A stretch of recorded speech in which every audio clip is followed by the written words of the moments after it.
4, 3, 2, 1. Eu amo videogames, porque eu tenho a mesma experiência que eu tenho quando eu assisto um filme que eu amo, ou quando eu leio um livro que captura a minha imaginação.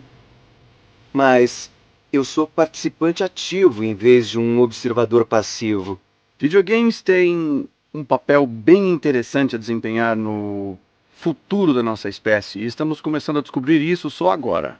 Eu acho que videogames hoje são essencialmente relacionados à nossa cultura de um jeito irreversível. Eu acho que daqui pra frente a gente só vai mais fundo.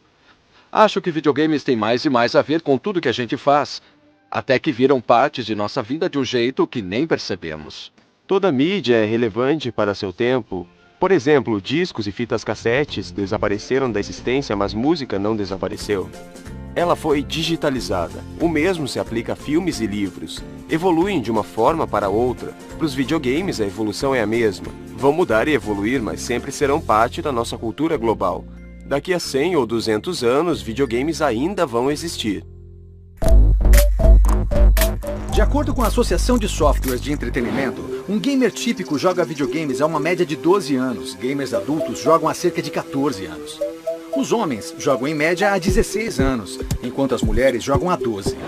Desde 2013, 49% de toda a residência americana tem um console dedicado a videogames, e aqueles que têm em média 2 consoles. Desde 2013, a idade comum de um gamer é 30 anos. E não, nem todos são homens. 47% dos jogadores são mulheres. 42% dos gamers acreditam que computadores e videogames compensam mais o gasto de seu dinheiro do que DVDs, música ou sair para ir ao cinema. Quem compra videogames? Em média, a idade do comprador mais frequente é de 35 anos. E daí? Os videogames cresceram e agora eles não estão só nos arcades ou em nossas salas de estar. Estão em nossos bolsos. 15% dos jogadores mais frequentes pagam para jogar jogos online, enquanto 33% jogam jogos em seus smartphones e 25% jogam em consoles portáteis. A maioria dos gamers que tem console de videogames também os usa para outro tipo de mídia de entretenimento, como assistir filmes, programas de TV e música. Gamers são sociáveis? 62% de todos os gamers jogam juntos, pessoalmente ou online. E a classificação de conteúdo? Mais de 85% dos pais estão cientes do sistema ESRB, que classifica o conteúdo de um jogo para adequar o jogo à idade do jogador. E para todos os públicos, T para adolescentes e M para adultos. Mas a pergunta é, os pais controlam o que os filhos jogam? Mais de 73% dos pais acreditam que os controles parentais disponíveis em todos os novos consoles de videogames são úteis. Além disso, os pais impõem limite de tempo para o uso de videogames mais do que qualquer outra forma de entretenimento. Mais de 90% das vezes, os pais estão presentes quando os jogos são comprados ou alugados e 82% das vezes as crianças recebem a permissão de seus pais antes de comprar ou alugar um jogo. Assim como filmes, jogos têm gêneros e subgêneros específicos, como ação, aventura, role-playing, casuais, atiradores, estratégia, open world, jogos lineares, esportes, corrida, a lista não tem fim. E cada gênero oferece sua própria receita de entretenimento interativo. E sim, cada um é muito bem sucedido em seu próprio jeito. Na década passada, videogames foram de uma indústria anual de 6 bilhões para mais de 24 bilhões de dólares, muito mais do que filmes e música. Resumindo, os videogames estão aqui e vieram para ficar.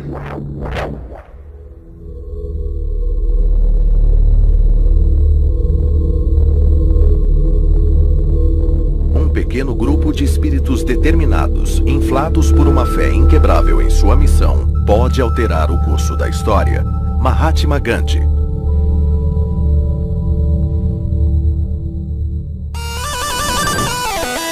Mas onde começou tudo isso?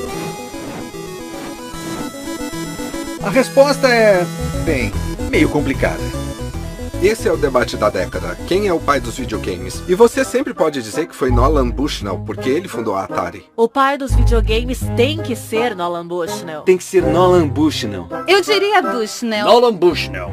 Eu diria pra você que foi Bushnell. Nolan Bushnell. Eu acho que estou no time Nolan Bushnell. Cara que inventou toda a linha da Atari. Pra mim, eu diria que foi o criador do Atari. O criador de Pong. Ralph Baer, que no fim dos anos 60, começo dos 70, fez o Brown Box. Ralph Baer, porque ele criou o primeiro console. Acho que a gente concorda que foi Ralph Baer. Ralph Baer. Eu posso falar de dois pontos de vista. Eu posso dizer que, quem foi que começou tudo isso é quem inventou o Pong. Quem começou os jogos como conhecemos hoje, eu vou ter que dizer que foi Shigeru Miyamoto da Nintendo. Miyamoto. Shigeru Miyamoto. Acho que vocês sabem quem é Shigeru Miyamoto, mas eu voltaria lá pro MIT, os caras que fizeram Space War. John Carmack. Hideo Kojima, cara. Eu te falo agora. Ele é brilhante. Não dá pra escolher só um, porque estaria fazendo injustiça a todos os outros que ajudaram a desenvolver os videogames. Nunca pensei sobre quem começou com os games, só sou grata por terem feito.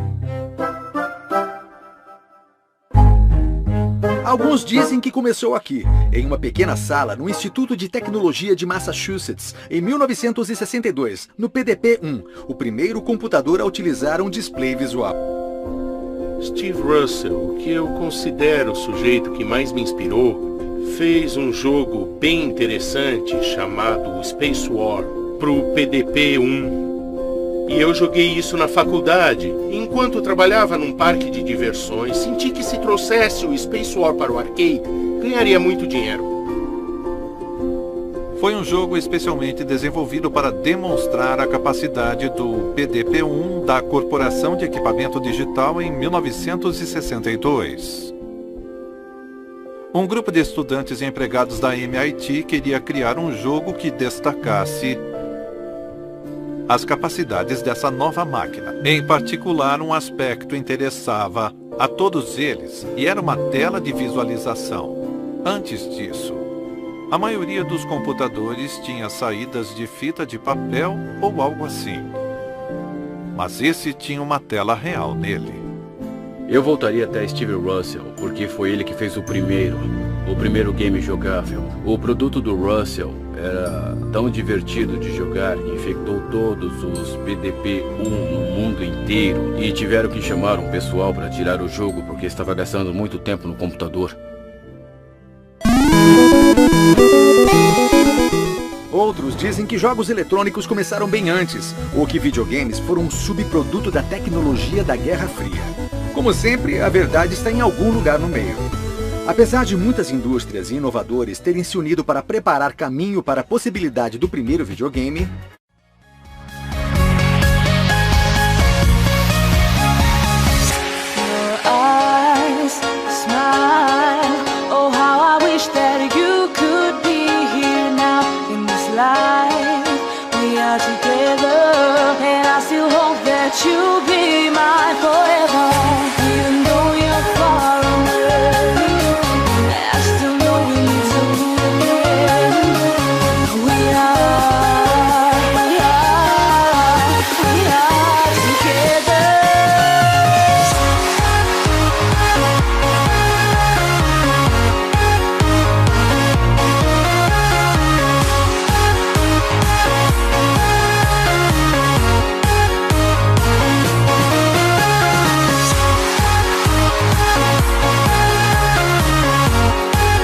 Atari, incomparável a qualquer videogame. Verdade, Nolan trouxe a Atari, a compreensão do que faz um bom jogo. Ele jogava bastante, os entendia.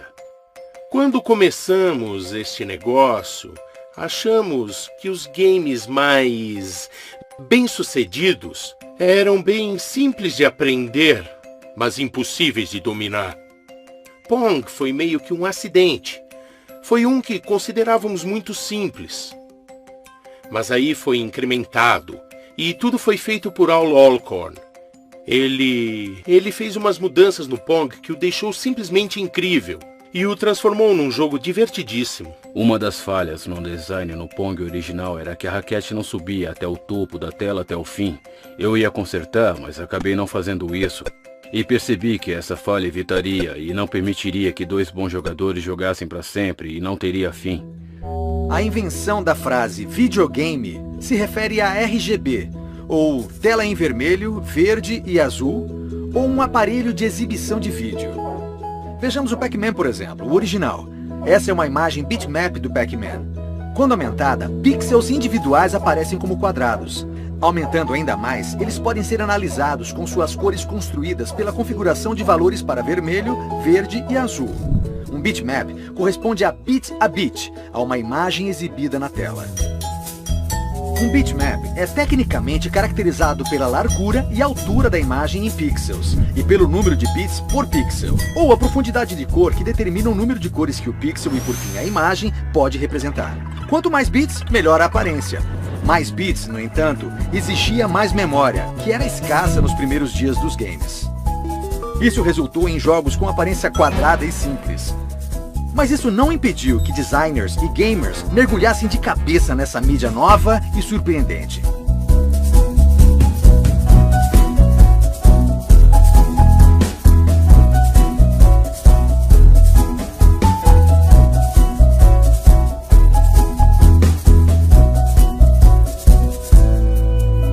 Com o tempo e com o avanço da tecnologia, 8 bits viraram 16, depois 32, 64, 128 e assim foi.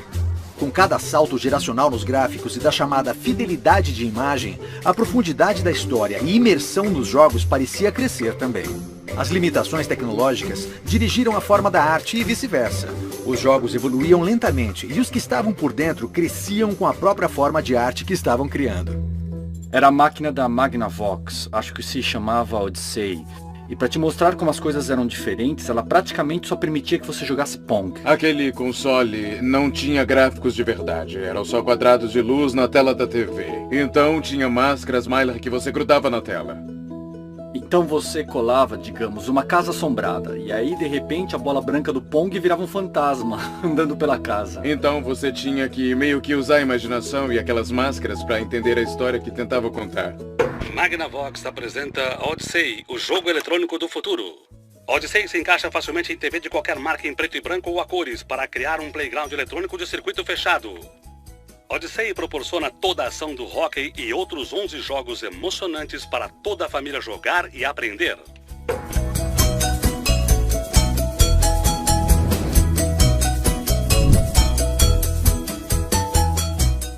Eu tinha uma amiga muito querida, que era diretora da Atco Records. Ela tinha um console Atari 2600 no escritório. E ela apontou para ele e me perguntou, você sabe o que é? E eu disse, bem, mais ou menos, o que é? E ela me disse, é uma licença para imprimir dinheiro. Atenção, compradores. O novo cartucho do Atari está à venda. Só a Atari faz os videogames domésticos mais populares do mundo. O único Space Invaders. Isso! O único Asteroids. Legal, olha só! O único Pac-Man. Muito bem! A única maneira de jogar qualquer um deles é em um console de videogame feito pela Atari.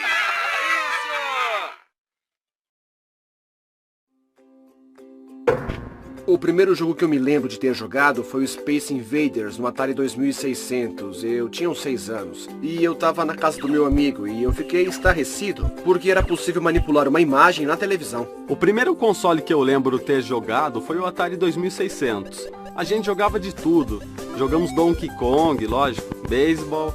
Eu adorava Burger Time. Eu lembro do meu irmão dizendo, nossa, olha esses gráficos. Pitfall era como um país das maravilhas, porque, sabe, tinha tantas cores, você só podia correr, era uma tela horizontal, mas era muito incrível. Você via a mesma tela o tempo todo e dizia, eles colocaram uma cabeça de jacaré dessa vez, ou agora tem um cipó. O fato de ter um subterrâneo no Pitfall me pirou, tipo, nossa, dá pra entrar lá? Eu sabia o suficiente sobre computadores para saber que era um jogo de computador, que era uma simulação de uma invasão alienígena com uma nave na Terra, defendendo ela dessa invasão.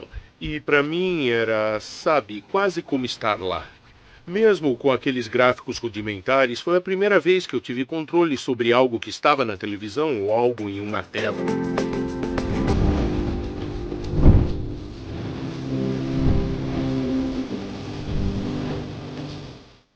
Eu acho que o console mais memorável de toda a minha vida é um do qual eu ainda tenho muita saudade, ainda queria ter, é meu Nintendo NES original. O sistema de entretenimento Nintendo, seus pais te ajudam a ligar. Como é jogar no sistema de entretenimento Nintendo?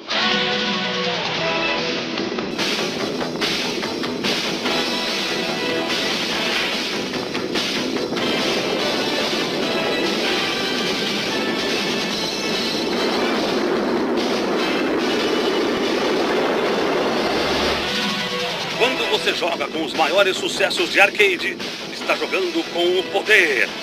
Sistema de entretenimento Nintendo. Agora você joga com o poder. Eu acho que uma das razões para sentirmos saudades das coisas não é necessariamente aquela coisa que a gente fazia, não é aquela música, não é aquele jogo, aquele filme ou aquele livro, é o que estava acontecendo na minha vida naquela época. Aconteceu no melhor momento da minha vida. E o NES era, naquela época, um incrível console de videogame. Parece que os videogames melhoraram bem rápido. Antes da minha adolescência, era tudo meio nada com nada e não tinha um visual tão legal quanto os jogos de arcade. Mas quando a Nintendo surgiu, as coisas começaram a melhorar bastante mesmo.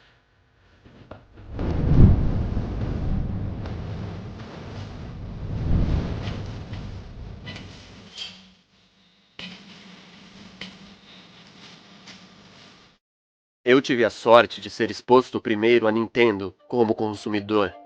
E para mim, aquele primeiro sistema a que fui exposto foi o Super Nintendo. E eu tenho muitas lembranças boas e grandes histórias sobre minha interação com esse sistema. Jogando por muitas e muitas horas, jogando jogos como The Legend of Zelda, jogos como Chrono Trigger. Todas essas experiências fantásticas que, para mim, foram minhas primeiras experiências com jogos. E por fim, eu ganhei um Super Nintendo e estava viciado em Star Fox. Eu estava tão vidrado em Star Fox e a história e o que ia acontecer a seguir. Na maioria dos jogos, quando jogávamos Super Nintendo, de repente você tinha um motivo para ir e fazer tal coisa para salvar um personagem. E essa coisinha já trouxe elementos de história pro jogo. O que eu acho que foi ótimo na Nintendo durante essa época é que eles realmente queriam garantir que todos os jogos do sistema fossem de altíssima qualidade. Mas o Sega Genesis foi algo totalmente diferente. O Sega Genesis foi a minha experiência na faculdade, como o Nintendo foi a minha experiência no ensino médio, sabe? Era um console muito avançado.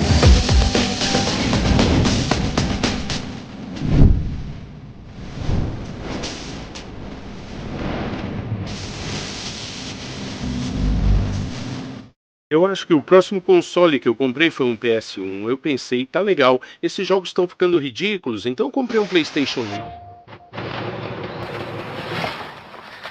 Ei, encanador! Ô cara do bigode! O seu pior pesadelo chegou, arrume suas coisas. Eu tenho uma pequena surpresa pra você aqui. Olha só, o que você acha disso? Sony PlayStation tem mais de 150 jogos.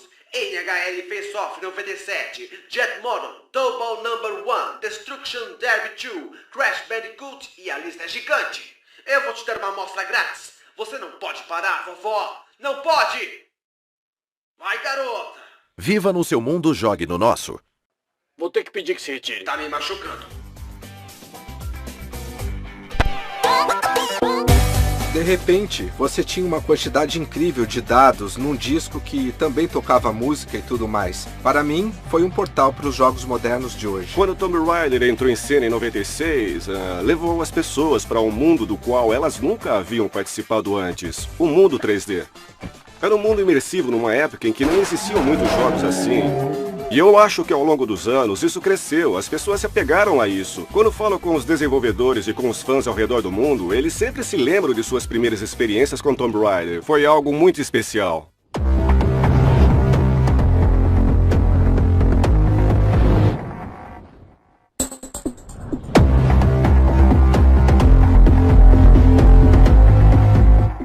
E eu implorei a minha mãe pra me dar um console, eu implorei. E foi só quando lançaram o Nintendo 64 que ela finalmente cedeu. Se voltarmos para o PlayStation e o Nintendo 64, você começava a ver 3D pela primeira vez.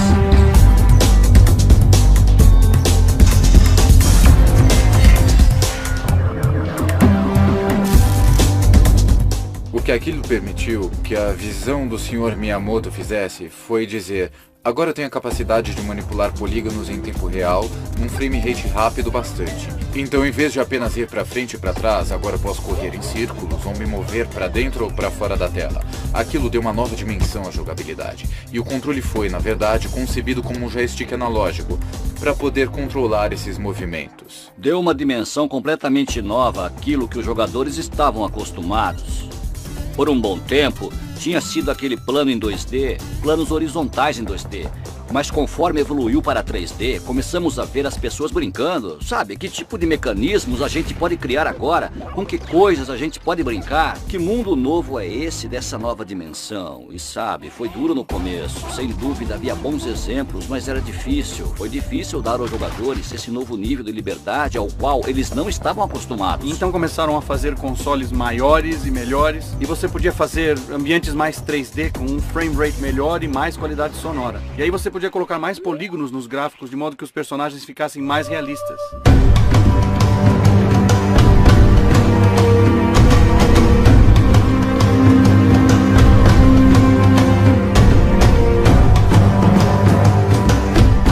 Com o PlayStation e PlayStation 2, começamos a ver coisas muito interessantes acontecendo. Começaram a aparecer avatares na tela que eram mais parecidos com pessoas, era mais fácil de entender o que queriam que você fizesse. Especialmente no PlayStation 2, a gente começou a sentir que tinha gráficos bons o bastante para renderizarmos personagens mais interessantes. Não eram reais, mas eram reais o bastante, dava para acreditar um pouco mais neles. Eu tinha me dado muito bem no ramo de PCs e estava começando a olhar para o ramo de consoles e pensar: uau, isso seria um bom negócio, mas a gente não sabia nada mesmo sobre consoles. E um dia uns caras entraram no meu escritório, eles eram da equipe DirectX, e eles disseram que tinham essa ideia de colocar a DirectX em uma caixa e se chamar DirectX Box. E DirectX é o nome da API do Windows para jogos. Então esse DirectX Box era praticamente um console de jogos por fora, mas por dentro era na verdade um PC com Windows e DirectX.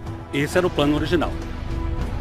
Então o que eu acho que a gente não entendia muito bem na época era o que estávamos juntando esses dois mundos. E que o Xbox ia ser essa ponte entre o que estava acontecendo na cultura dos jogos do PC e o que estava acontecendo na cultura do console.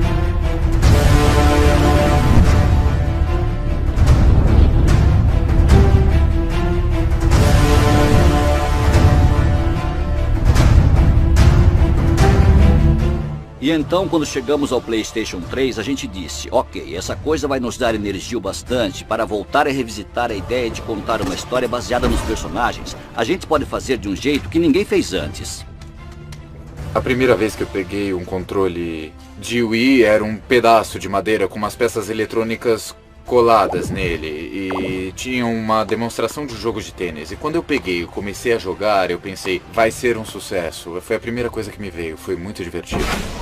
O Xbox 360 é um console espetacular, simplesmente fantástico. Eu absolutamente amo. Eu gosto do PS3 também. Não tô muito interessado, sabe, nas guerras santas, sobre qual é o melhor.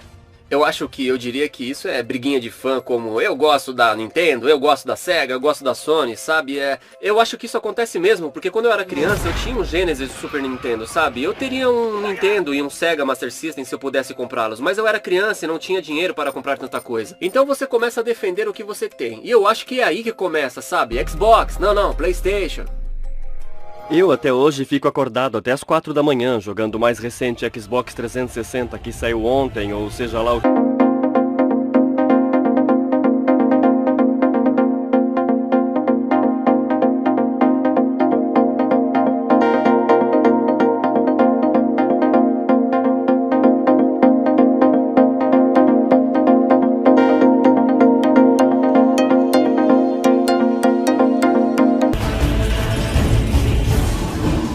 Constantes ondas de mudanças técnicas e artísticas varrendo a indústria e os jogos ficando melhores e maiores, a indústria de videogames começou a se fixar na consciência do público.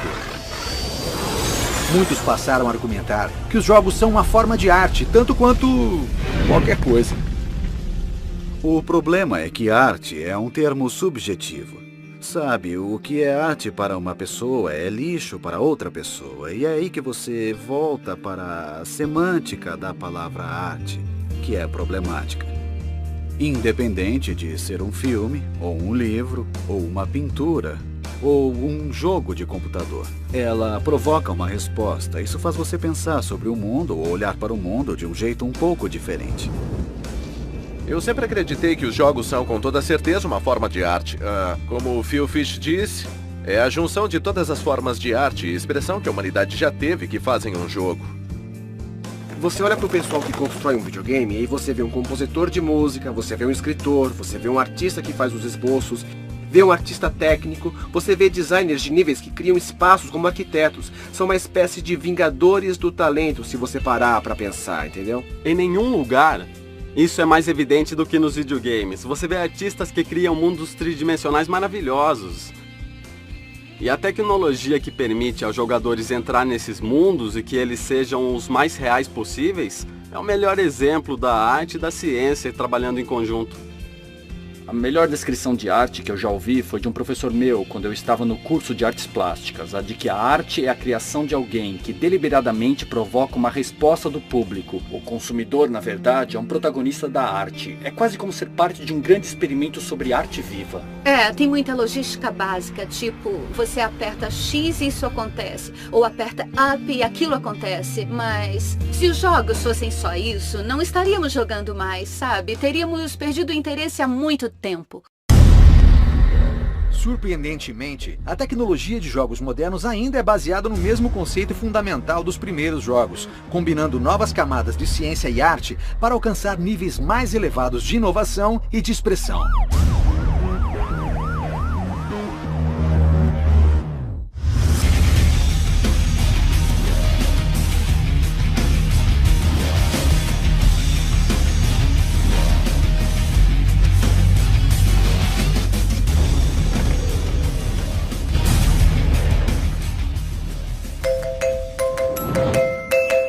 Sistemas de jogos modernos representam não só saltos quânticos em hardware e gráficos, mas também a utilização de processamento de dados paralelos e de memória dentro da nuvem. O que isso tudo significa? Simplesmente que de agora em diante, qualquer um será capaz de jogar qualquer jogo, em qualquer lugar, a qualquer momento, com rapidez e qualidade incríveis. A nuvem é uma coisa de que ouvimos falar muito hoje em dia e tem, na verdade, dois conceitos bem diferentes. O primeiro é o que todos nós entendemos como a nuvem. Sabe, eu tenho uma imagem que eu quero publicar, que eu quero twittar. Isso tudo está sendo carregado para a nuvem e armazenado em discos rígidos. Então pense na versão normal de nuvem como um grande espaço de armazenamento. Existe outra ideia muito grande que é, por que não usar os computadores e a nuvem para dar um poder de computação muito além do que você normalmente compraria para si mesmo? E o que isso significa é que o software que você gostaria de experimentar vai estar rodando lá, então o vídeo ou output do game é entregue diretamente onde você está, em qualquer dispositivo que você estiver. Há mais poder de processamento na nuvem por trás do Xbox One do que todo o poder de processamento que havia no planeta no ano de 1999. Agora somos capazes de colocar cenas na tela que são quase mais do que realistas em alguns aspectos. Mas aí tem o poder da nuvem por trás dessa caixa, que nos permite recorrer a milhares de servidores para ajudar a tornar a caixa que está em sua casa muito mais poderosa do que ela seria por si só. Mas houve um tempo em que o futuro dessa atual mega indústria estava em sério risco. Após um explosivo sucesso financeiro e cultural da primeira geração de videogames, a indústria começou a pensar que era invencível.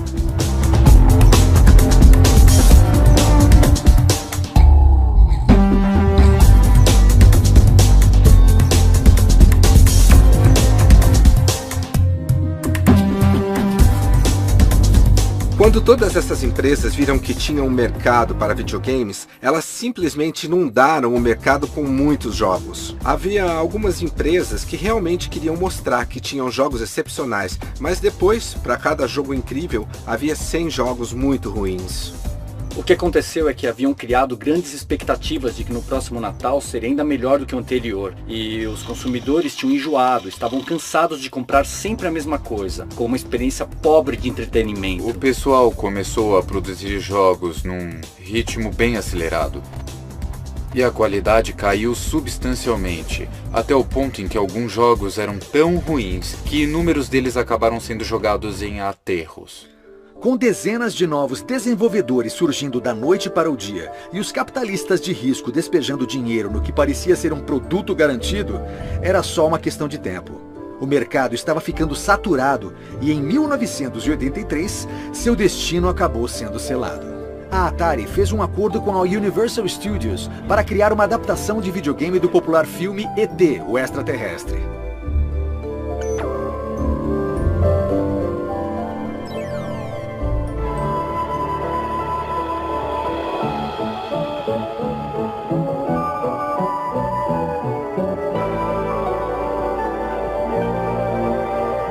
somente da Atari. Feito especialmente para sistemas de Atari. O videogame que vai fazer com que você ajude o ET a ir para casa, bem a tempo para o Natal. Boas festas. Com apenas 5 semanas para fazer o jogo, a Atari batalhou para lançar um produto abaixo da média. Confiantes demais e ainda eufóricos com o sucesso anterior, no outono de 1982, a Atari despachou milhões de cartuchos ET, apesar da má qualidade. A consequência foi lendária.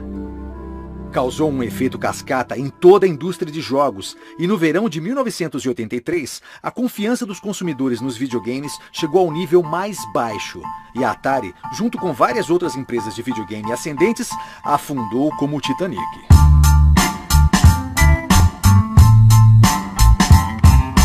Toneladas de jogos de Atari enterradas. Cidade para Atari, o lixo ET. Liquidação. A batalha pela sobrevivência na Warner.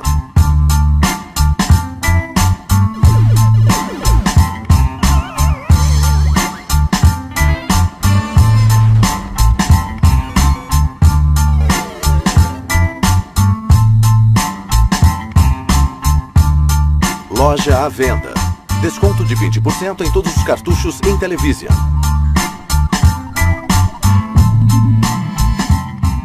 E então veio uma série de conflitos e todo o estilo de gestão explodiu e a Warner basicamente assumiu a situação. Eles mandaram o homem deles, Ray Kassar, que era da Costa Leste, sem qualquer experiência em entretenimento, em jogos, em tecnologia ou Vale do Silício. Ele não entendia nem jogava games. Quando é assim, é muito difícil para um presidente realmente avaliar a gravidade do que está acontecendo. Foi esse tipo de atitude, sabe? E a criação de produtos terríveis, impulsionada por publicidade e marketing e não por qualquer conteúdo. E adivinha o que aconteceu? Não vendeu nada. Aquela história sobre os cartuchos de ET sendo enterrados no deserto é verdadeira. O fato de que a Atari fez o jogo correndo só para lançá-lo com um filme e usar a licença do ET foi porque o ET foi um sucesso nos anos 80. Os jogos do ET e do Pac-Man foram 2 jogos que não fizeram muito sucesso. Eles estavam tentando enfiar alguma coisa no Atari 2600 que ele não queria aceitar. A grande crise aconteceu em 83 e as lojas de brinquedos estavam vendendo consoles por um preço baixíssimo. Todo mundo pensou que podia fazer qualquer tipo de jogo para o sistema e essa foi a primeira lição que a indústria aprendeu. A de que os consumidores são inteligentes, especialmente os gamers. E você não pode simplesmente lançar shuffleware e enganá-los, eles não vão comprar. Mas depois do crash, eles perceberam que para muita gente tinha sido uma moda passageira, mas um grupo de pessoas ainda queria jogar videogames.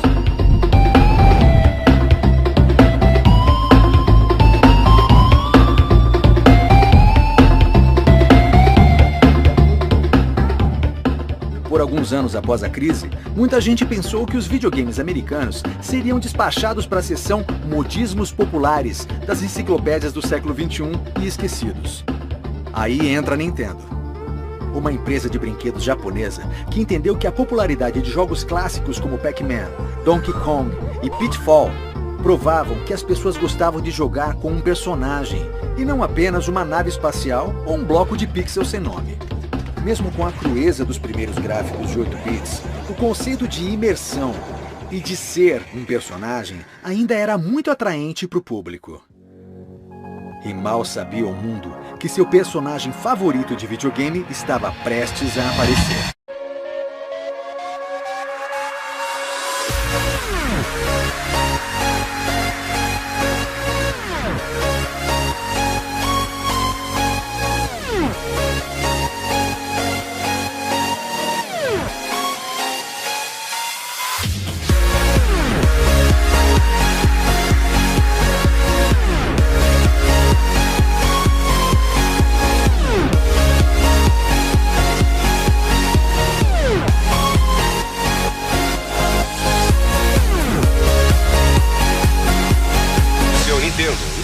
Pequeno e barato que lhe permite jogar videogames no seu aparelho de TV. Isso se chama Game Boy. E analistas da indústria dizem que pode haver uma corrida por ele se a demanda de férias exceder o suprimento. Este é o Super Mario 3.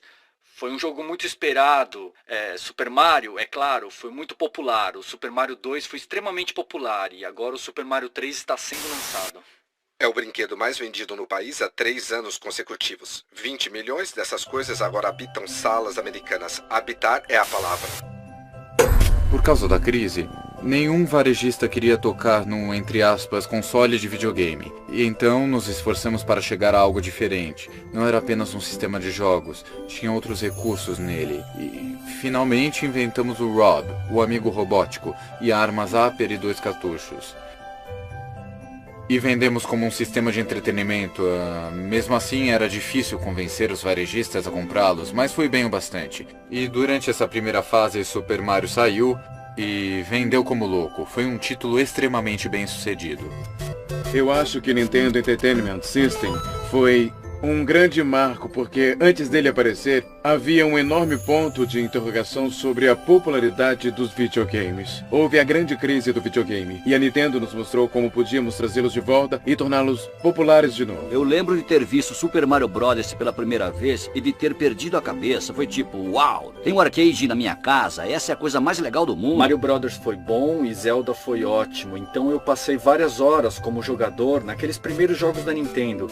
Eu amava esses primeiros jogos da Nintendo. Eu vi o Nintendo Entertainment System e disse, uau, isso é novo, original, diferente e traz novas experiências para o consumidor. Vi o Mario Brothers original e disse, uau, isso é novo, isso é diferente, o mesmo pro Legend of Zelda original.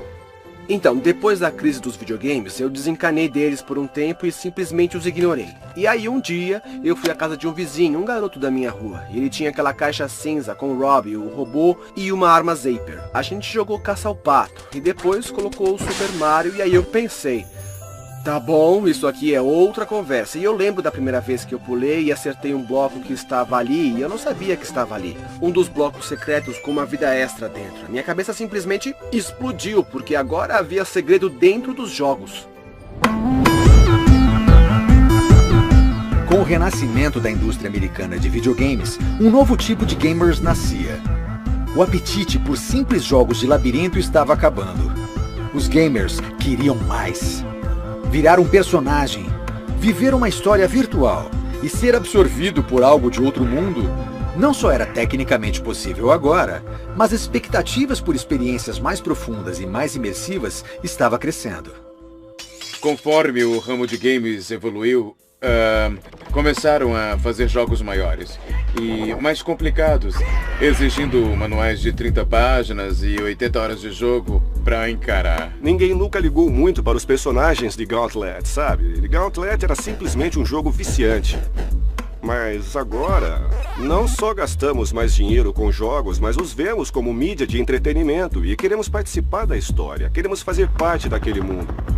A maior diferença é que os jogos antigos, eu acho, eram bem mais difíceis. Se você não pulasse pra cair no lugar certinho da plataforma, não passava de nível. Timing era tudo. Agora nós temos muito mais liberdade. Dá pra matar um chefe de várias maneiras. Antigamente costumava ser que o único objetivo do jogo era sair atirando em aliens pixelizados que caíam do céu, mas a gente não sabia por que eles caíam do céu. Não queria saber por que caíam do céu, só queria atirar neles. Mas hoje em dia não só sabemos por que os aliens estão caindo do céu, mas o nome das mães deles, o nome dos filhos que eles vão ter. E sabemos que temos que destruir todos eles. Acho que os jogos, conforme foram se desenvolvendo, mantiveram muitas características. Eles apenas manipularam como elas funcionam no mundo dos jogos. Porque as pessoas desejam coisas diferentes. Elas querem se envolver mais. Não querem sentar ali e, sabe, sentar num bar por um tempo e jogar Pong. Elas querem realmente participar daquele mundo um pouco mais. No início, o entendimento da indústria era simplesmente qual é a mecânica? Como os jogadores interagem com o meio interativo? Conforme começamos a entender um pouco melhor essas regras, outros aspectos de produzir algo realmente avançado ou bonito foram trabalhados. Então, gráficos avançados passaram a ser mais relevantes, porque estávamos aprendendo como o visual interage com a narrativa e com o ato de jogar. Naquela época, a principal tarefa de um designer de games era criar as regras de um jogo, só isso. Era bem parecido com xadrez ou cartas. Nos anos 90, com a chegada do PlayStation e de tecnologias mais poderosas, ganhamos o dom da expressão. Os jogos viraram 3D, os personagens podiam falar, música podia ser criada. Os personagens podiam se expressar através de expressões faciais detalhadas. No fim dos anos 80 e início dos 90, a indústria estava revigorada, com nova tecnologia, novos clientes e novos talentos. Uma renascença no design de videogames estava chegando, que não apenas deu vida a alguns dos melhores videogames de todos os tempos, mas por fim a uma nova indústria que geraria bilhões de dólares e uma nova geração de desenvolvedores de jogos.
Se sua cultura não gosta de geeks, você está encrencado.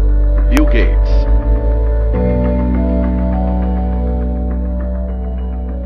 Cultura. No outono de 1972, um pequeno grupo de estudantes de ciências da computação do Laboratório de Inteligência Artificial da Universidade de Stanford teve a ideia de reunir a primeira Olimpíada de Guerra Espacial Intergaláctica, com o uso do famoso computador PDP-10 do laboratório. Os concorrentes disputaram na tela de 10 polegadas da máquina, impressionante para a época. 2 eventos foram realizados, um vale-tudo de 5 pessoas e uma competição entre equipes. Na guerra espacial, 5 naves renderizadas de forma distinta, batizadas de Bico Fino, Traseira Redonda, Passarinho, Bico Esquisito e Traseira Reta, batalharam até a morte na arena circular, dominada por uma estrela, cujo empuxo gravitacional as atraía para o centro.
Alojamento de faculdade, a gente jogava cabos pela sacada até os computadores de outras pessoas e nós fazíamos uma espécie de competição caseira onde dava para jogar todo tipo de jogo, de tiro à estratégia, qualquer coisa que desse para jogarmos juntos, era muito legal. Doom caiu como uma bomba nos meus 20 anos. Eu morava numa casa com um bando de nerds com quem jogava Dungeons and Dragons. E quando compramos Doom, montamos uma LAN em casa e passamos uma rede de cabos em cada quarto. E, puxa vida, aquilo foi tudo que a gente fez por um ano, sem brincadeira. Jogávamos Doom e Doom 2 com 4 jogadores. E o lance de explodir seu amigo no meio e ouvi-lo no quarto ao lado, tipo, xingando você, não tem nada mais gostoso. Sendo uma criança americana, o único lugar pra ir era o shopping. Eu era assim quando criança, e eu me lembro que havia um arcade no shopping perto de casa chamado Dream Machine. Era uma caverna nebulosa de ruídos e portais para vários outros mundos dos quais a gente podia entrar e sair. Olha, tinha o Mr. Do, Dragon's Lair, Joust, Centipede, Frogger, todos eles. E toda vez que aparecia um novo jogo, eu estava ali e havia multidões em volta deles. E mais pra frente, jogos de luta se tornaram uma sensação. Você ia lá e entrava na fila para colocar a sua moeda para tentar derrotar aquele menino que estava batendo em todo mundo com a Chun-Li. Houve uma época em que tinha uns garotos que dominavam nas casas de jogos, no arcade do shopping, ou no meu caso, muitas vezes, na casa de boliche. As pessoas se juntavam em volta quando você dominava um jogo.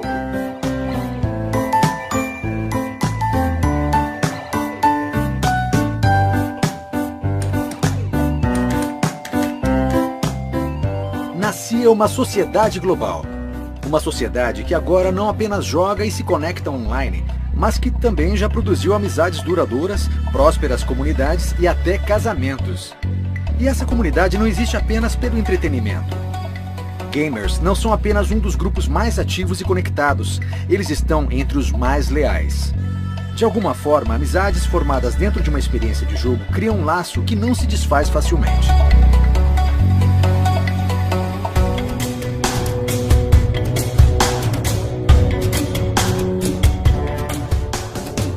Uma das coisas mais excitantes nos videogames é que eles evoluíram para muito além do aspecto de comunidade local, onde podemos simplesmente jogar com alguns amigos locais, para experiências realmente globais, onde podemos compartilhar nossa paixão com gente do mundo inteiro. Eu adoro a conectividade. Eu tenho amigos de uma vida inteira que eu conheci online. E começamos a jogar juntos e depois acabamos, sabe, nos encontrando para competições ou para sairmos juntos. E de fato nos conhecendo de carne e osso. E... parece bobo, mas muitas dessas amizades se construíram em cima da experiência conjunta que a gente tem quando está jogando, sabe? Eu acho que é uma coisa especial, é algo mágico. Tem uma coisa que eu vi trabalhando no ramo da internet por todos os anos 90 e começo dos 2000, pessoas que se conhecem online e se apaixonam e às vezes se mudam para outra cidade para tentar viver juntas, sabe? Pessoas que se casam e se conhecem assim. Há um novo tipo de relacionamento humano que não existia há 10 ou 15 anos atrás. É uma coisa nova, as pessoas podem se conhecer e se apaixonar e nunca terem se visto no mundo real. Eu nem sei dizer quantas histórias ouvimos sobre pessoas que se conheceram, que se relacionaram, até se casaram por causa do jogo. Pessoas que passaram por algum tipo de doença terrível de lidar, e os videogames as ajudaram a lidar com isso. Eu vejo como a morte de personagens centrais afeta as pessoas e faz com que chorem no jogo. Gente que tatua o logotipo do jogo no corpo, ou casais que se conheceram jogando no Xbox Live e que agora jogam em co-op toda noite. Tem crianças que existem porque seus pais se conheceram no World of Warcraft, sabe? Tipo, os videogames mudaram o curso da evolução humana de alguma forma. Criaram novos rituais de acasalamento e modos de interação social que não existiam. Isso é resultado da internet dos videogames. Então vai ser interessante observar a evolução disso tudo. Os videogames vão se tornar cada vez mais reais e conectar cada vez mais pessoas no mundo inteiro. Eu costumava jogar EverQuest por muito tempo, como a maioria dos jogadores de EverQuest. Conheci um cara na Coreia do Sul, PvPing, e ficamos amigos. Eu acabei indo ao casamento dele 10 anos depois. Nossas famílias são amigas agora, e é fantástico, porque tínhamos a mesma paixão por jogos, tínhamos vários valores e ideais parecidos, e compartilhamos muitas experiências online, onde criamos um laço profundo e uma verdadeira amizade. E aquilo virou uma amizade para a vida toda no mundo real. Faz pouco tempo que eu vi alguém falando de um garoto cujos pais morreram num acidente de carro e que ficou sozinho no mundo e sem os videogames para se apoiar. Ele estaria no quarto sofrendo deprimido, mas o mundo de videogames e todos os amigos que ele tinha nesse mundo o apoiaram naquele momento tão doloroso. E o sujeito que observou isso disse: "Vocês não entendem, porque eu sei que ouvem o tempo todo que os videogames violentos são o problema do mundo, etc, etc. Mas o fato é que os games significam muito para as pessoas e eles são amigos se reunindo em volta deles, e a criatividade e a imersão que advém disso são de fato muito valiosas e é algo que realmente ensina muito." Eu estava aqui nas escadas e senti um tiro. Eu nem consigo descrever, mas eu simplesmente caí na escada porque tive um derrame. como me contaram mais tarde. Acabei ficando no hospital por 9, 10 dias, e você sente medo, e não sabe onde eu... Sabe, você está triste, sentindo raiva, e não sabe o que fazer com ela. E meus amigos começaram a me trazer coisas. Primeiro comida, e depois começaram a me trazer formas de jogar videogames. Trouxeram um Nintendo DS, onde eu joguei Zelda, tinha um laptop, onde eu jogava... Tinha uma conta do Steam e eu jogava TF2 e Left 4 Dead e Borderlands. E essa foi a minha virada. No hospital, porque eu não tinha mais tanto medo, eu acho, não sentia mais tanta raiva, eu tinha algo pra fazer. Apesar de o derrame ter sido terrível e de eu ter ficado cego do olho direito, é meio louco como não apenas os jogos me ajudaram no hospital, mas também todos que estavam à minha volta dessa indústria. Sabe, de todas as companhias, em todos os formatos. Então, de um jeito muito literal, eu acho que os videogames realmente salvaram a minha vida. O mundo está agora imerso numa revolução artística, social e tecnológica jamais vista antes. Entretenimento interativo é a mais recente expressão e formato de apresentação. Mas quem determinará que histórias serão contadas e como vamos vivê-las no futuro? A resposta é simples.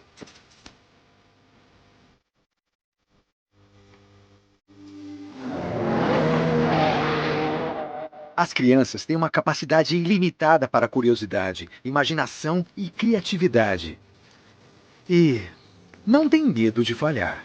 Quando eu aprendi história na escola, era a coisa mais chata, eram livros velhos com ilustrações em preto e branco. Há pouco tempo eu vi o vídeo de uma menina na Carnegie Mellon falando sobre trebuchetes, que são armas antigas medievais. Mas ela sabia como era usar um, porque, é claro, tinha feito isso no mundo virtual. E ouvir uma menina de 6 anos dando uma opinião sobre armas de cerco medievais, em contraste com a minha versão daquilo, que era incrivelmente chata, é uma mudança fundamental na educação através do entretenimento, que pode fazer história e tornar coisas como essas muito mais atraentes. Meu filho tem 12 anos. E é muito mais rápido que eu com isso. Ele é melhor nessas coisas. E isso é porque enquanto a mente dele estava se desenvolvendo, ele teve acesso a mídias interativas muito mais avançadas do que as mídias interativas que eu tive. Isso porque as mídias que eu tive acesso foram as primeiras. Meus pais não tiveram nenhuma mídia interativa enquanto seu cérebro se desenvolvia. Eu acho que videogames proporcionam um espaço para aprendermos a falhar com segurança e sucesso. Acho que, como cultura, temos uma verdadeira obsessão em fazer tudo certo. Temos medo de falhar. Mas os videogames proporcionam um espaço super seguro para aprendermos a solucionar problemas, para pensarmos em questões que não conseguimos entender bem, para nos ajudar a perceber que tudo bem cair de cara de vez em quando, se for para aprender com isso, e que no fim nós podemos conseguir. Graças à simulação, podemos fazer coisas e experimentar coisas, praticar coisas e testar coisas que talvez não sejam viáveis ou seguras na vida real, no mundo real.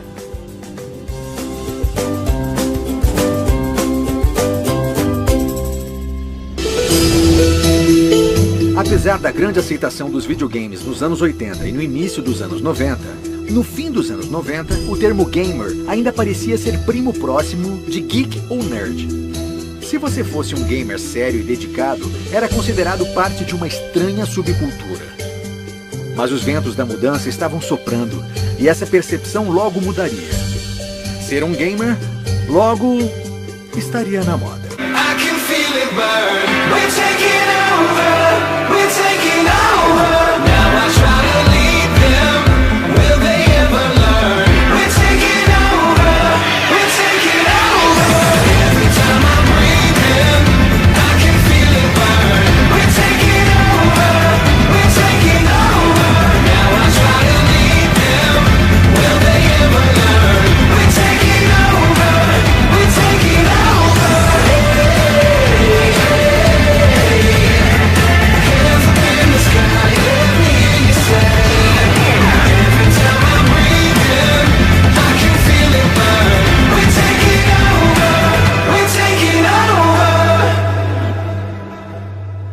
uma experiência quase religiosa estar no meio de um estádio de games, lotado com dezenas de milhares de jogadores, torcendo por suas equipes favoritas.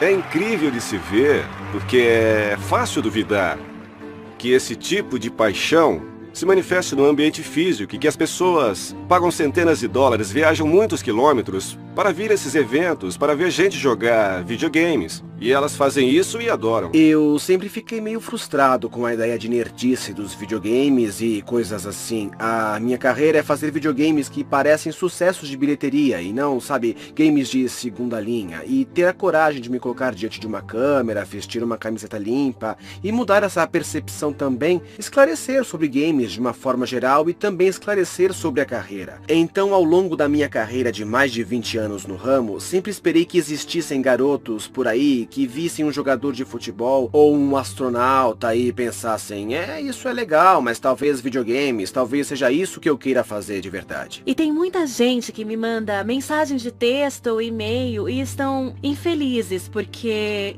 são sozinhas, não encontraram seu grupo de amigos ainda.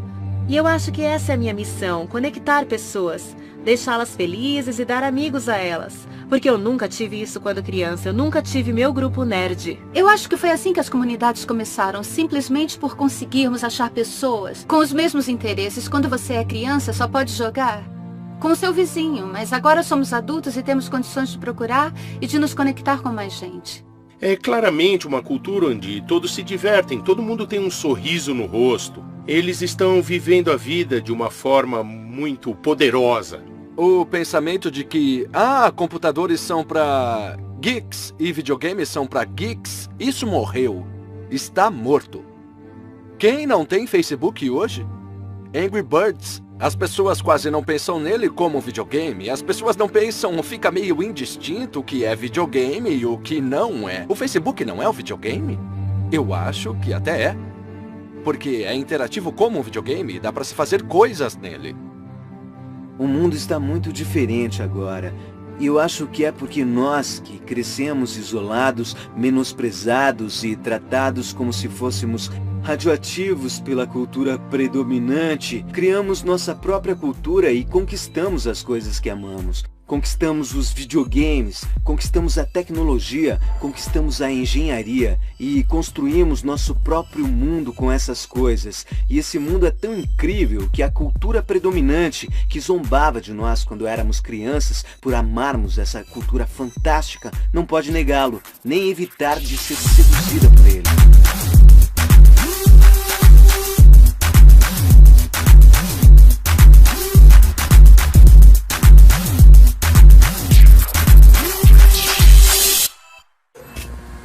Vamos comemorar a Semana do Videogame a partir de hoje. Do estúdio 6B do Rockefeller Center, a Companhia Nacional de Difusão apresenta Late Night Show com Jimmy Fallon.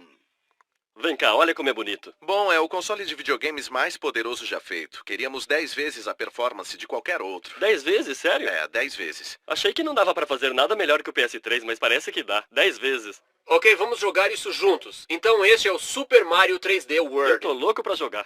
Oba, oba, oba, meu garoto! Eu adoro o Mario. Importante...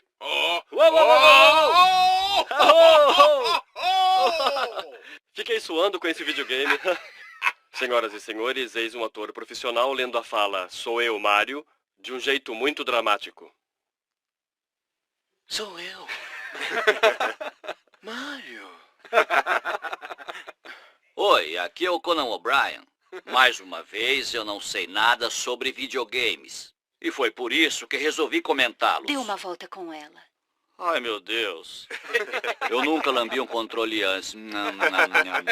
Eu tô parecendo o John Tesh, 1 ano depois de morto. O que foi que ela disse? Odeio tumbas. Não diga. Então não seja uma invasora de tumbas. Eu queria cumprimentar e quase chutei ela. No fim dos anos 90, com o realismo dos games atingindo novos níveis e uma ação mais visceral aparecendo nas prateleiras, iniciou-se uma nova conversa. Obsessão do assassino de Call of Duty. Violência. Os videogames domésticos não vão conter a violência. Mortal Kombat, 2 dos jogos mais sangrentos até hoje, foram lançados ontem. Este jogo estimula as pessoas a atirarem com esta arma, a qual eles chamam de justiceira. Crianças que jogam videogames com muita frequência são mais propensos à violência. Esta é a descoberta de um novo estudo da Universidade de Tohoku, no Japão. Não havia qualquer classificação neste jogo quando ele foi lançado. Tem conteúdo com muita informação racista, sexista e também promove modelos de violência. Recomendações sobre armas após uma série de reuniões. A última foi com jogadores de videogames que disseram: não nos culpem. A mídia está sempre falando sobre a violência dos videogames. E é claro que existem videogames violentos, mas não é essa a descrição da mídia dos jogos. Se eu fosse ao cinema e visse só os filmes da Serra Elétrica, e quando saísse você me perguntasse o que eu acho do cinema, eu diria: é a coisa mais violenta, gratuita e nojenta. E foi isso que a mídia fez. Se concentrou em alguns títulos. E isso acabou na cabeça dos consumidores definindo o que é a indústria para eles. É muito esquisito quando você vê as pessoas, sabe, que vão ao Congresso furiosas dizendo: nossos filhos estão sendo corrompidos. E eu penso: exatamente, seus filhos. Vocês não deviam corrompê-los. Ah, eles ficam sozinhos 10 horas por dia. Quer dizer, é como encontrar as Playboys do seu pai debaixo da cama e pôr a culpa na Playboy. Nós somos como qualquer outra indústria, sabe?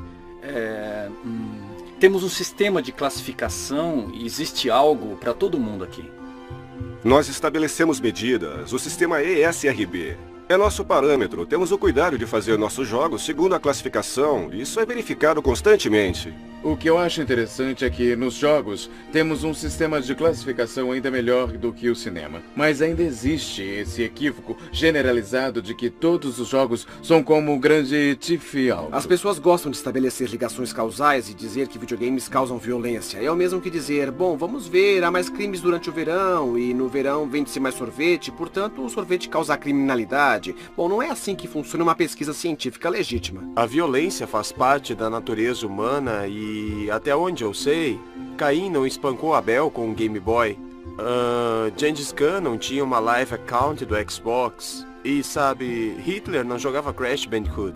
Infelizmente, tivemos vários crimes com armas nos Estados Unidos recentemente. Eu me lembro que alguém tweetou: depois de um dos últimos incidentes, quando começaram a acusar os videogames de terem influenciado nisso, disseram: uau, por que será que os outros países que têm os mesmos videogames não têm tantos crimes armados? Seria o mesmo que dizer: não queremos que ninguém mais veja filmes, porque todos os filmes são violentos.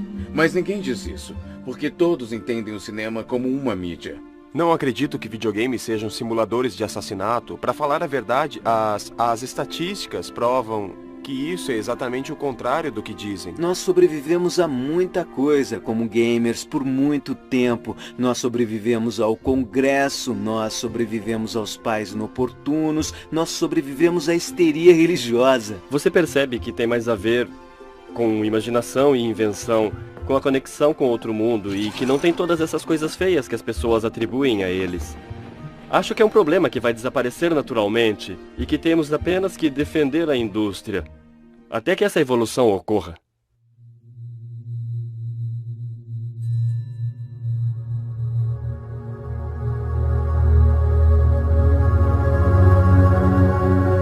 Não existe emoção igual àquela sentida pelo inventor quando ele vê sua invenção se revelar um sucesso. Essas emoções fazem um homem esquecer o alimento, o sono, os amigos, o amor, tudo. Nikola Tesla. Criação.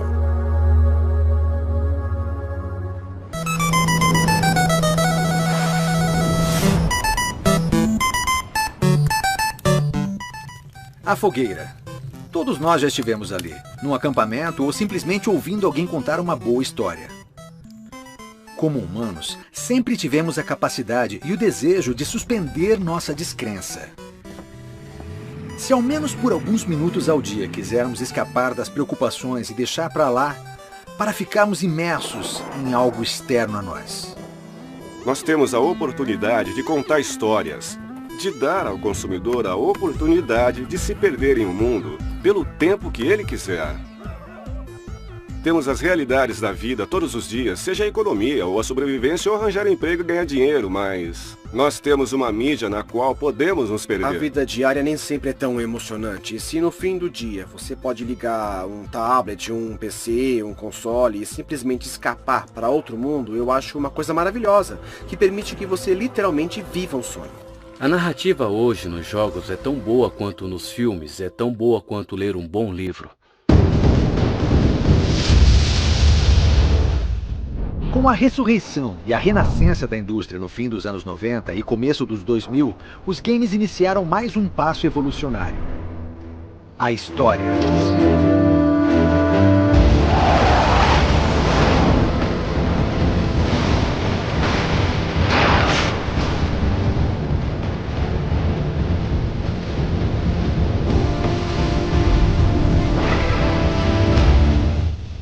Isso mudou fundamentalmente as expectativas do público sobre o que seria um bom jogo e aumentou o nível de exigência para desenvolvedores de games do mundo inteiro. A narrativa nos videogames é uma fera difícil de se domar. Como desenvolvedores de jogos, nós temos que estabelecer regras, temos de montar um universo que faça sentido e que tenha o seu próprio senso de lógica. E depois de estabelecermos qual é essa lógica, deixamos que a mente e a imaginação do jogador resolva os problemas e abra caminho através desses mundos.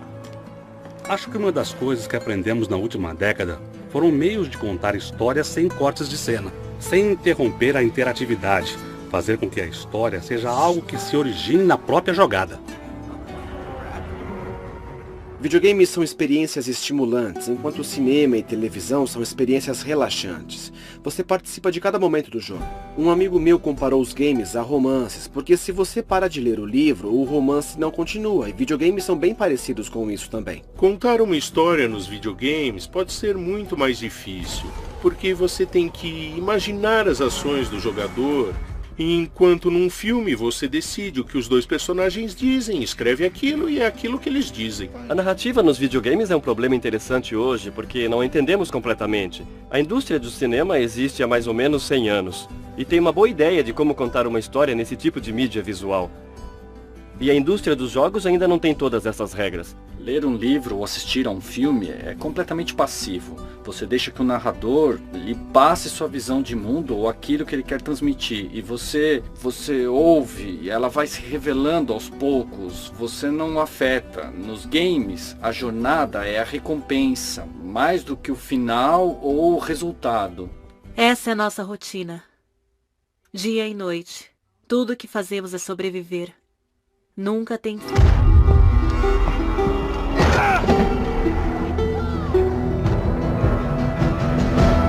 A ideia de espontaneidade dentro da narrativa é algo exclusivo dos videogames. Você não pode mudar uma música enquanto a escuta, não pode mudar o fim de um livro enquanto está lendo, mas em certos jogos, suas decisões têm um resultado direto no destino dos personagens. Isso é único e é demais, acho que é isso que as pessoas respondem. Já imaginou se você estivesse refilmando Guerra nas Estrelas e estivesse em O Império Contra-Ataca e o Vader te dissesse, junte-se a mim, e você dissesse, tá bom. E o resto do filme, todos os Jedi seriam completamente diferentes porque você fez essa escolha. E é nisso que eu acho que videogames diferem fundamentalmente e em grande medida dos outros tipos de mídias nerds que eu adoro, sabe?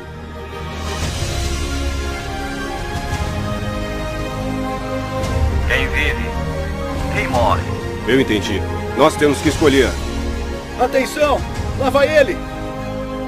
Abaixem as armas. Não precisa se envolver com isso. Temos que escolher. Se você insiste, não vejo como poderia ter salvo a vida de outras pessoas. Eu também perdi alguém que amava. Seja nas clássicas lendas do Rei Arthur ou em produções mais modernas, uma coisa que nunca foi difícil para a humanidade foi a suspensão voluntária de nossa descrença. Os primeiros contadores de histórias viram a força primordial de escrever, ler e contar histórias verdadeiras ou ficcionais. Eu acho que quando você mostra um mundo a um jogador e como ele funciona, Ele entra nesse mundo e aquela passa a ser a sua realidade. Então, acho que como desenvolvedores de games modernos, temos que ter em mente que a suspensão da descrença vem da criação de um universo e da criação de um mundo. Um mundo imersivo, que tem regras que são previsíveis e lógicas, e não do prazer visual que obtemos com todo esse poder de fogo. E agora que temos esses consoles que apresentam gráficos impressionantes, belas explosões e mundos imersivos, existe algo mais. Pegamos nossas inspirações de fora dos jogos, as emoções, o desenvolvimento de personagens e a narrativa de uma forma que tentamos inovar para que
Muita coisa precisa estar em sincronia para que dê certo.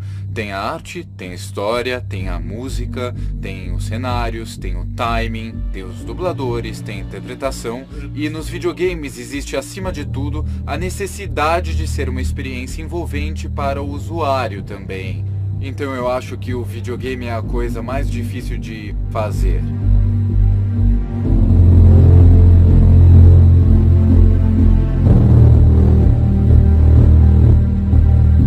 Se você quer emoção, precisa de um rosto humano. E no mundo dos filmes, é a coisa mais fácil de se obter. É só apontar a câmera para alguém e você tem aquilo na mesma hora. Mas no mundo dos games, você tem um investimento de milhões de dólares em tecnologia antes de ver qualquer coisa parecida com o rosto humano. Eu acho que a parte mais excitante nessa indústria é que estamos sempre investindo e sendo ousados quanto ao desafio da invenção. E inventar é difícil, porque se você já soubesse o que vai ser, não precisaria inventar, porque já existiria, não é? Então sempre que temos, seja uma ideia de design, ou alguma coisa de estilo, ou sei lá, algo relacionado à história, nós meio que dependemos dessa confiança de que nós teremos inspiração, de que teremos revelação. Aí começa a fase dos protótipos, então fazemos um monte de protótipos e começamos a tentar entender. Ei, essas ideias que nós tivemos são boas mesmo quando colocadas no ambiente interativo? Eu acho que no estágio alfa você espera ver a diversão.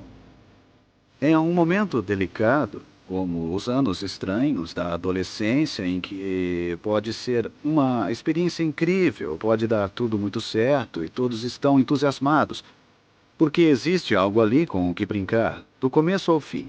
Mas tem elementos estranhos, tipo, um monte de gente chega pra você e aponta suas esquisitices, seus dentes tortos, sua sobrancelha maluca e tudo mais. Você espera que... Tudo bem, eu estou vendo, eu entendo. Agora preciso voltar e arrumar essas coisas, ficar um pouco mais bonitinho. Voltar para a rua e me exibir de novo. Você começa a juntar todos os recursos. Coisas como uma boa história, a arte de alta fidelidade, os personagens bem detalhados. E quando você começa a casar essa produção de altíssima qualidade com o esqueleto original dos protótipos das suas ideias, você começa a montar o produto.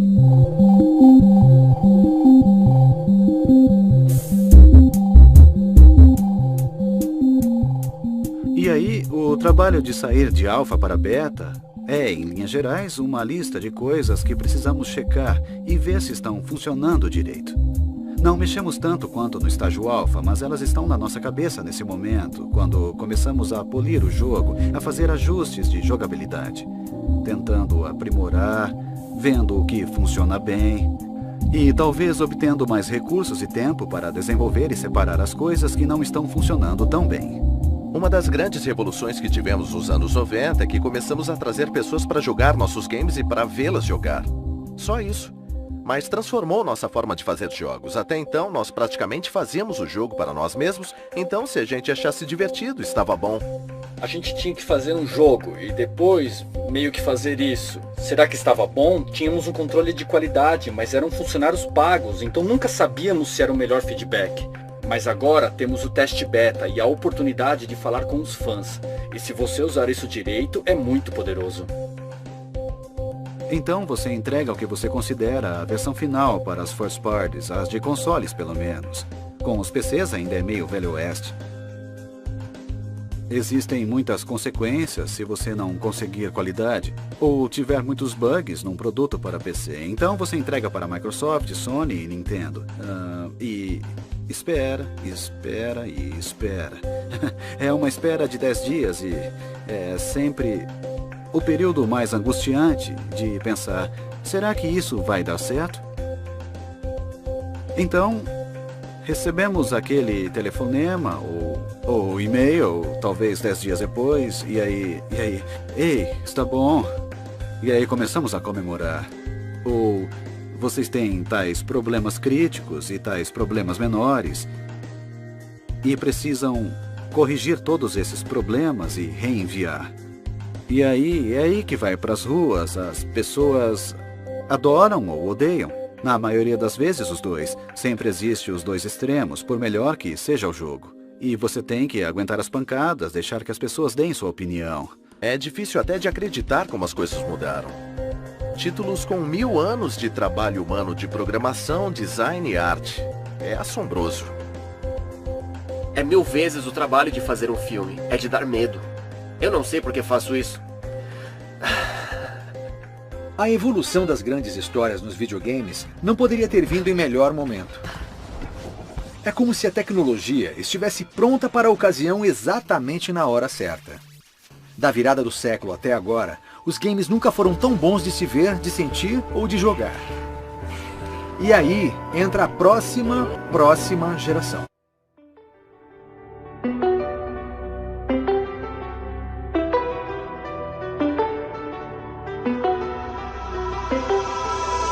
If it's silent in dismay, it won't break this feeling down. If I conquer this my way, I'd devour, I'd surround. If it hurts you just a little, then it heals you when it's done. Disappointment is the anchor, resolution is the sun.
É engraçado porque em muito pouco tempo a indústria se reinventa ou pensamos num jeito novo de levar a experiência até os jogadores, ou aparece uma nova peça de hardware, ou alguma nova tecnologia, alguma nova interface, sempre tem um desafio novo. Estamos num momento difícil para a indústria, estamos numa transição de consoles e estamos vendo muitos indicadores de desempenho apontando que jogos estão e não estão vendendo. E quais são os melhores para se fazer? Sinceramente, é muito difícil prever. Ninguém poderia prever que as plataformas mais populares hoje, 5 ou 10 anos atrás, ninguém poderia prever que este seria o modelo atual. A cada nova geração de consoles, nós obtemos mais poder de fogo. E a cada geração de consoles tem gente dizendo, isso é o bastante? Legal, isso é incrível. E logo depois, isso não é tão incrível. Eu preciso de outra coisa incrível, sabe? Porque já estamos mal acostumados com isso. A mídia cresceu muito comparado ao início. Eu acho que em parte é porque finalmente temos tecnologia para renderizar personagens que são verossímeis. Ao pensarmos como estúdio em como vamos desenvolver a nova identidade e passar para a próxima fase, para a nova geração de consoles, temos que pensar de uma forma inovadora. Temos que pensar em como construir a base de uma estrutura para os próximos 10 anos. Eu acho que agora estamos numa encruzilhada muito interessante na história dos videogames. Os editores, principalmente nas companhias, estão muito avessos ao risco no momento, porque todos pressentem uma mudança chegando e ninguém sabe o que é. Eu sempre comparo desenvolvedores independentes e grandes estúdios a um sujeito num bote inflável e um navio de guerra totalmente armado. Cada um tem os seus pontos fortes e eu acho que onde os independentes literalmente levam vantagem sobre os grandes editores é que eles são muito mais móveis. Eles não têm que tomar decisões complicadas de diretoria. Eles podem se concentrar no tipo de jogo que querem fazer e graças a coisas como o Steam, podem pegar o jogo, torná-lo incrível e então levá-lo diretamente para os jogadores, que então espalham a sua existência porque gostam tanto que falam dele para os outros, compartilham em fóruns, dão de presente para os amigos e não precisam investir um dinheiro absurdo em propaganda e marketing. Os jogos top de linha têm belos gráficos, grandes orçamentos, equipes artísticas incríveis, mas nem sempre é isso que necessariamente faz um bom jogo. Realmente, sempre que uma plataforma se abre para permitir que amadores criem produtos, a quantidade de inovação é sempre incrível. O interessante é que quando você tem uma equipe de 200 pessoas, a capacidade de inovar é praticamente zero. Você tem que seguir o que foi projetado originalmente. E é isso que o jogo se torna. Quanto menor a equipe, mais você consegue descobrir as inspirações importantes, as sacadas que acontecem depois que grande parte do jogo está feita. E aí alguém diz, seria legal nesta sessão e nesta aqui se a gente fizesse assim. Se você tem uma equipe de 200 pessoas, não dá para mudar de ideia assim. Você tem que dizer, bom, seria legal, mas não temos tempo, temos que terminar. Eu acho que existe mesmo uma revolução a caminho dos jogos, em que as pessoas querem encontrar games que contenham mais personalidade e alma do que os que eles já conhecem. Um grande desenvolvedor de games talvez não possa assumir grandes riscos num título de realidade virtual que só funcione nesse formato e realmente o utilize, mas os independentes são motivados pela paixão, por querer fazer o melhor jogo possível. Eles normalmente não ficam sentados dizendo, como posso fazer algo que me dê um bom retorno do investimento? Acho que isso vai se tornar cada vez mais importante no mundo dos games nos próximos anos.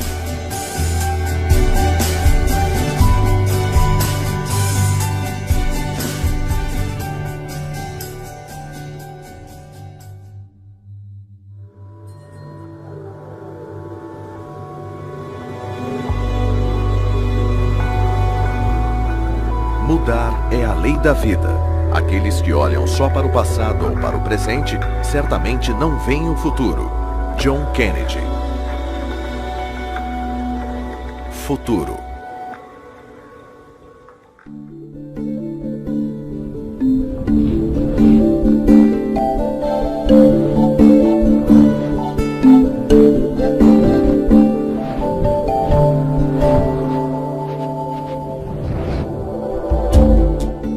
Para onde vamos agora? Muitos pensam que em relação à próxima geração da fogueira, a tradicional experiência de jogo com um controle ligado a uma tela tem suas limitações. Uma das coisas que me deixam mais animado é a realidade virtual. Eu acho que muitos se lembram do início dos anos 90, quando o Passageiro do Futuro foi lançado, e a realidade virtual seria a sensação.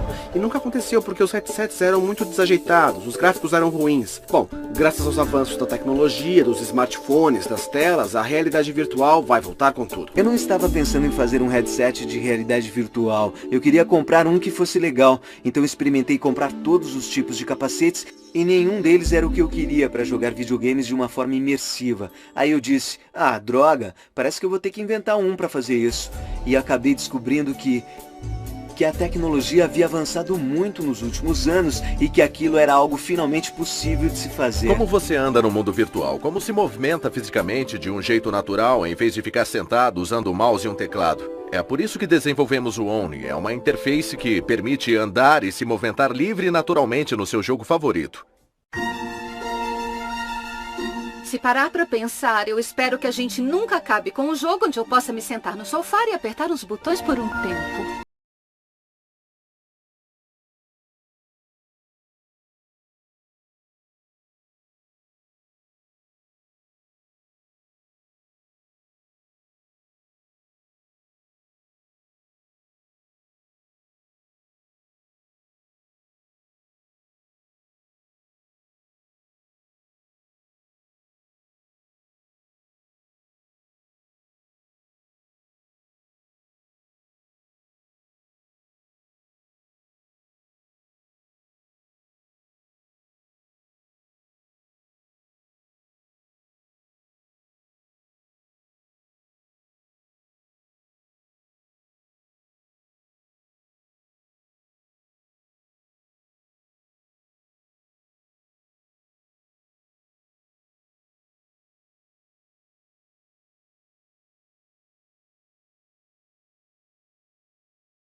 A Warner, e ele nos informou que queriam pagar um dinheiro pra gente, algo como 20 ou 30 milhões de dólares.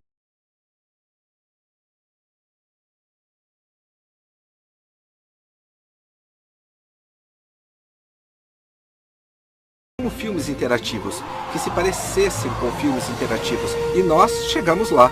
O espírito de curiosidade e invenção que existia na criação dessa indústria continua sendo a sua força impulsora.